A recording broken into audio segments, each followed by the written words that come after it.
Hey y'all, welcome back to Charisse Says.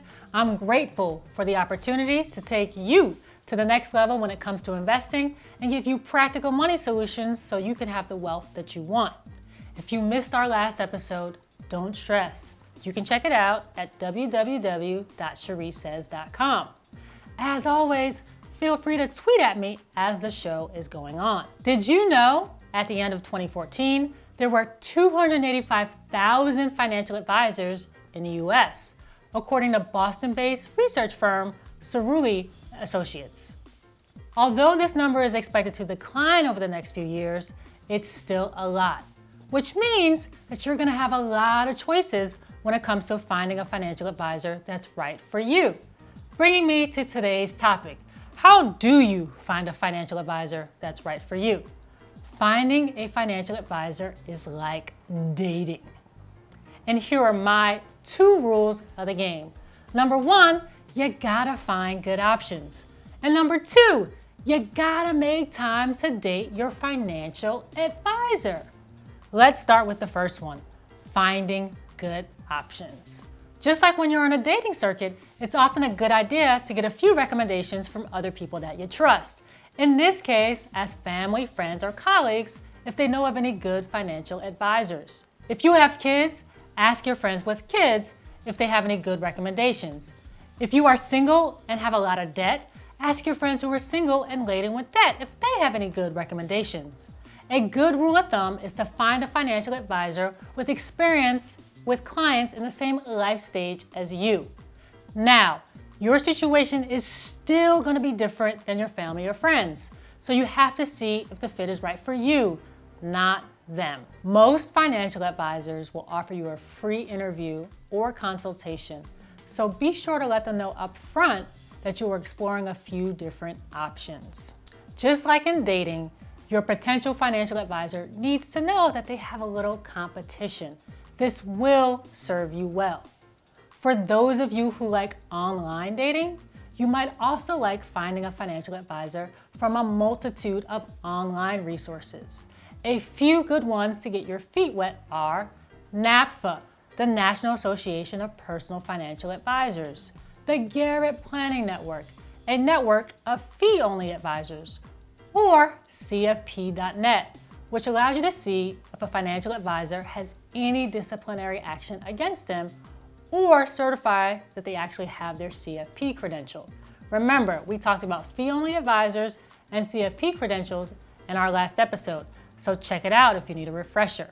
Now, the sites that I mentioned allow you to search by name and location, and also typically have a link to a financial advisor's website. Click on through and see if the vibe is one that you agree with. And you can see what other clients are saying about them. Just like in online dating, you would be diligent about checking out their profile pages and pictures. Side note, I met my hubby online and I let you know it still works.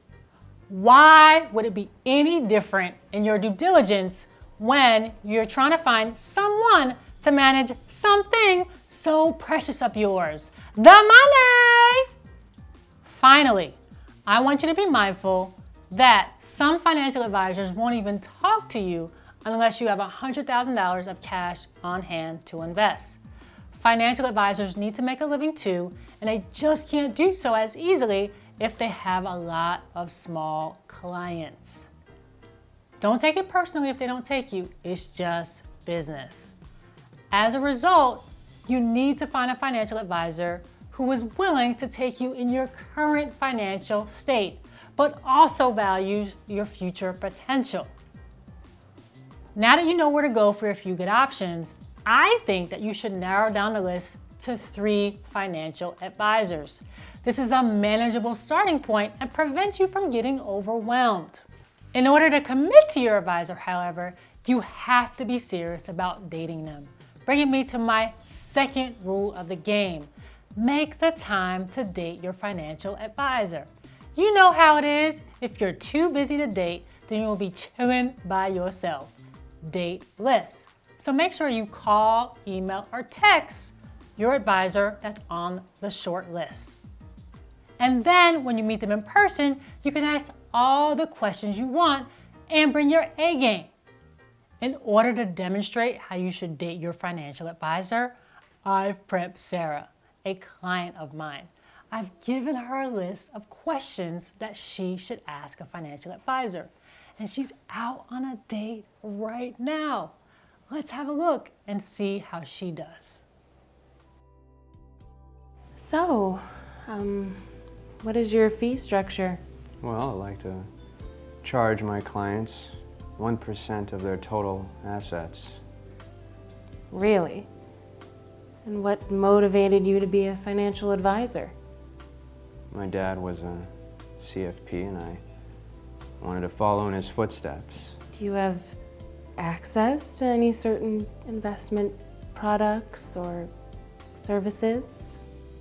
We have access to exchange-traded funds, other private investments, and funds through DFA. Well, what access will I have to speak or communicate with you? Will you return my calls? When you call or email me, I will respond within 24 hours. Have you ever been convicted of a crime? I'm serious, I have to ask. Fraud runs high in this industry. Yes. Just kidding. Most of my sophisticated clients ask that. You can check out my profile on cfp.net. Great. OMG! Sarah did really well. You can find a full list of questions that you should ask any potential financial advisor on my blog. Just like Sarah, you should feel empowered that the financial advisor is going to help you achieve your goals. You like their style and they don't make you feel stupid for asking questions. You should want to go out on another date with your financial advisor. Come on, people! You will know if you want to commit to a long-term relationship. Don't feel discouraged if you have to go out on a few dates before you meet Prince Charming financial advisor. It will be worth the wait. And that wraps up today's episode on finding a financial advisor that's right for you. Remember my 2 rules of the game. Number 1, find good options. And number 2, make the time to date your financial advisor. Feel free to come over to the blog, ask a few questions, leave a comment, and you can also see that full list of questions that you should ask a financial advisor. Let's take this conversation over to Twitter. It's been a pleasure being with you today. Until next time, I say keep building the wealth.